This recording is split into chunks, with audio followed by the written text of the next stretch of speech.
So இப்போ நீங்கள் ஒரு ஸ்பைடர் வெப்பு மாதிரி தெரியுதா என் பிளான்ட்டை சுற்றி இப்படி இருக்கிறது, இதுதான் ஸ்பைடர் மைட்ஸ். ஸோ இது ஆக்சுவலாக ஸ்பைடர் மைட்ஸோட ரொம்பவே அட்வான்ஸ்டான ஸ்டேஜ் தான். ரொம்ப நாள் நான் விட்டுட்டேன். நான் வந்து பண்ணணும் அந்த மருந்து அடிக்கணுன்ட்டு யோசித்து ரொம்ப நாள் ஆச்சு. நான் விட்டுட்டேன். ரொம்ப அட்வான்ஸ் ஆயிடுச்சு. நீங்கள் பார்த்தீங்கன்னா நடுவில் எல்லா செடிக்கு நடுவுலையும் இந்த வெப்பு மாதிரி ஃபுல்லாக ஃபார்ம் ஆயிடுச்சு. அது ஃபார்ம் ஆகி அந்த ஃபுல் செடியவே வந்து ஒரு மாதிரி ட்ரை ஆகி எல்லா இலையுமே கொட்டிடும். நல்லா நான் க்ளோஸாக காமிக்கிறேன். அந்த வெப்புக்கு நல்ல ஒரு ஒயிட்டாக தெரியுது அந்த டாட்ஸு. அதுதான் வந்து ஸ்பைடர் மைட்ஸ்ன்னு சொல்லுவோம். இது வந்து ரொம்ப ஒரு டேஞ்சரஸான பெஸ்ட்டு தான். அண்ட் ரொம்ப ஒரு இரிட்டேட்டிங்குன்னு சொல்லலாம். டக்குன்னு எல்லா செடிக்கும் பரவிடும். அதுக்கப்புறம் செடியை ஃபுல்லாக வந்து காய விட்டுரும். இது அப்படியே விட்டோன்னா நம்ம செடி இறந்து போகிறதுக்கு நிறைய சான்ஸ் இருக்குது. ஸோ இது எப்படி ட்ரீட் பண்ணுறதுன்னு நம்ம பார்க்கலாம். ஸோ இதுதான் அந்த லீஃபோட க்ளோஸ்அப்.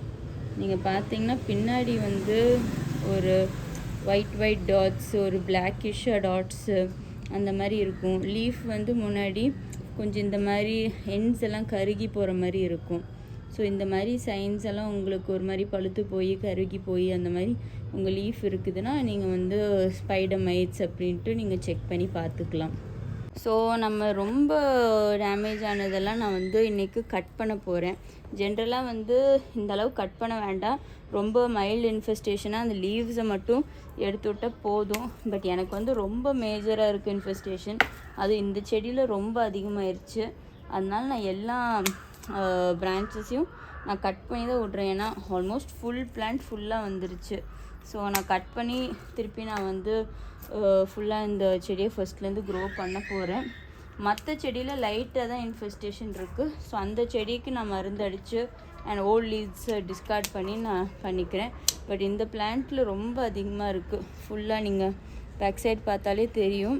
ஃபுல்லாகவே வந்து மைட்ஸ் தான். நல்லா வளர்ந்துட்டு இருந்தது செடி. பட் இந்த மைட்ஸ் வந்தோடனே செடியே வீணாக போயிடுச்சு. ஸோ ஃபுல்லாக நான் கட் பண்ணி திருப்பியும் நான் வந்து ஃபர்ஸ்ட்லேருந்து இதை க்ரோ பண்ண போகிறேன். நம்ம கட் பண்ணது எல்லாத்தையும் வந்து நம்ம வந்து டிஸ்கார்ட் பண்ணிடணும். கண்டிப்பாக வந்து தனியாக வச்சு கம்போஸ்ட்டோ எதுலேயுமே போடாதீங்க. தனியாக வச்சு டிஸ்கார்ட் பண்ணிடுங்க, இல்லைன்னா எரிச்சிருங்க. இது வந்து ரொம்ப ஈஸியாக மற்ற செடிக்கு பரவிடும். ஸோ நெக்ஸ்ட்டு நான் என்ன மெடிசன் போடுறேன்னு பார்த்துடலாம்.